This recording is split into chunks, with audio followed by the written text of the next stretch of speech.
Hi dear viewers, this is Arash Kamoli with another session of the website programming course on the Python programming language and the Django framework.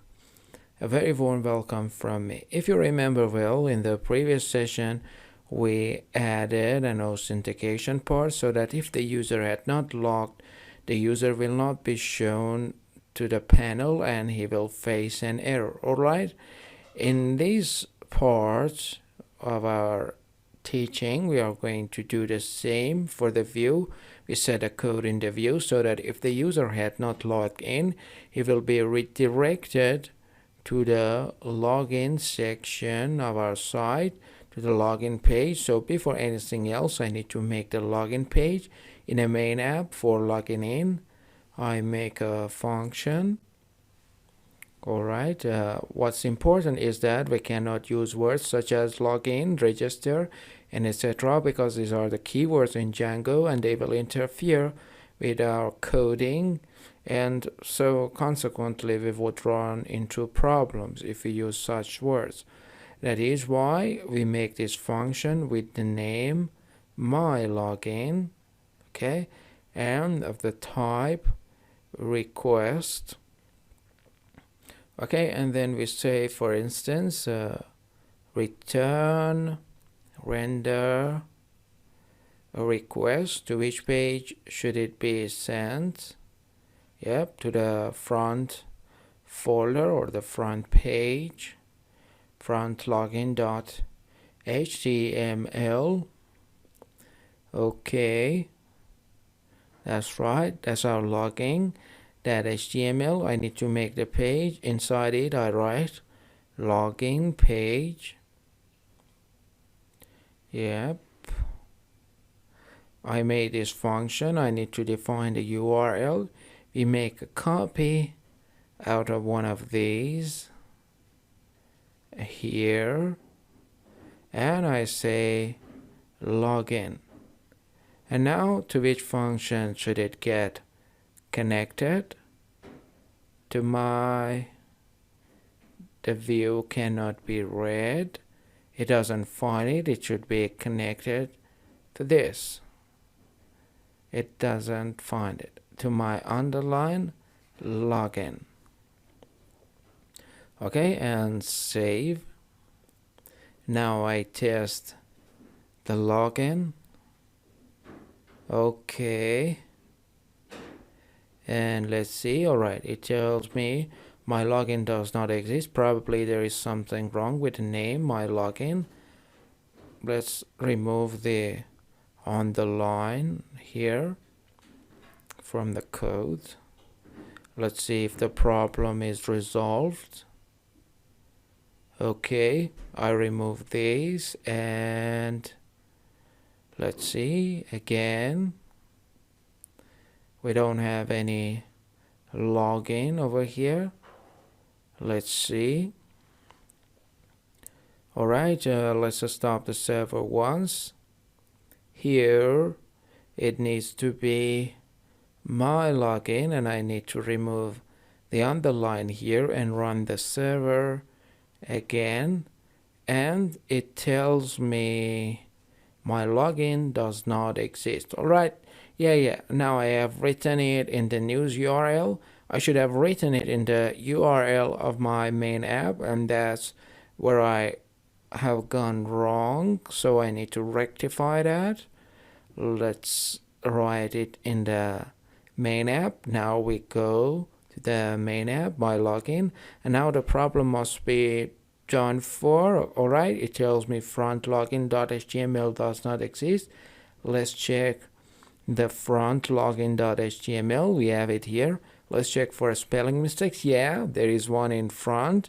We need to be careful about these. We set the URL in the news mistakenly. That was our first mistake, and now a spelling mistake. We're being too careless over here. Sorry for the inconvenience. Hope you are more careful.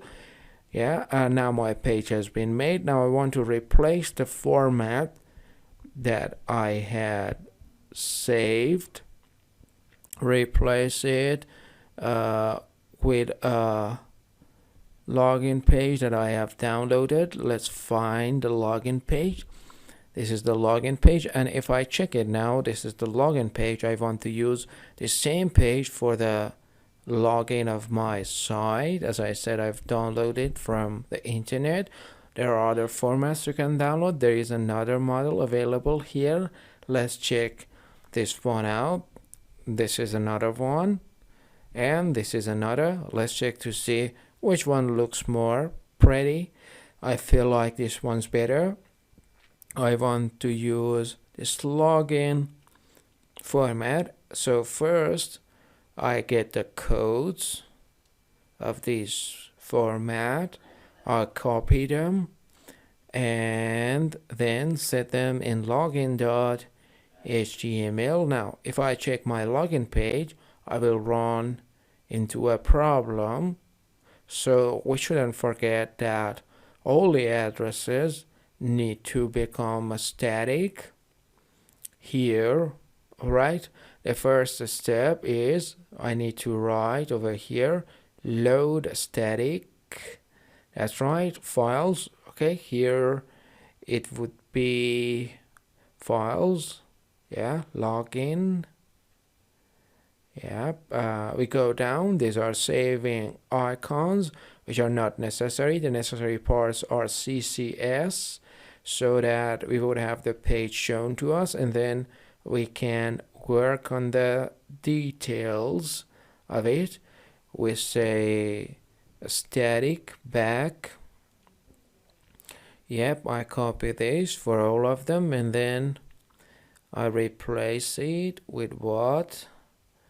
Let's see, and move these over here. Yeah, let's take care of the other parts as well.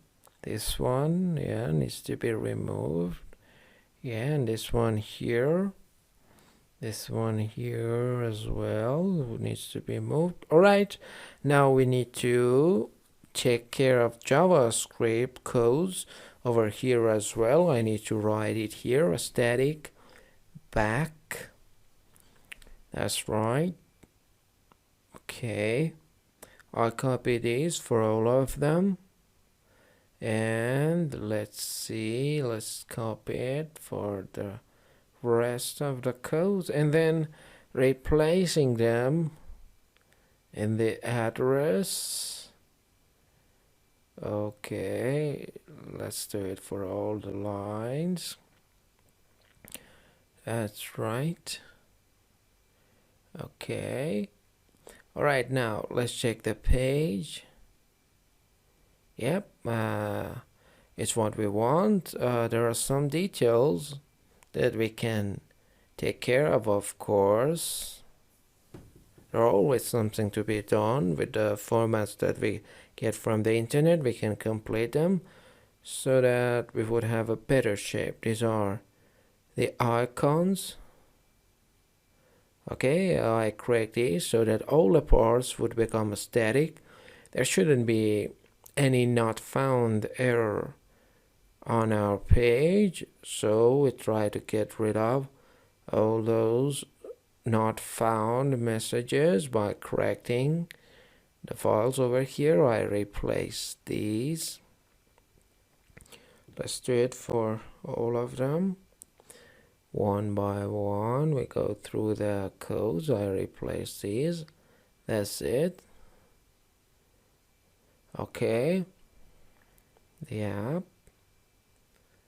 this one as well needs to be taken care of. All right, now we are getting to the end of it. Yeah, that's the last line. Okay, and now as you see, we have corrected the icons, and now we can arrange the page a little bit over here, so that we have set the login. Here is my login. Yep, here, welcome to, yeah, that's right, my site. Okay, We change the interface a little bit. It's up to you how you arrange things on your page, how you change the login and other pages. In the follow-up, we are going to complete a function so that in the function it would say if the user had not logged in, he needs to go to the login page.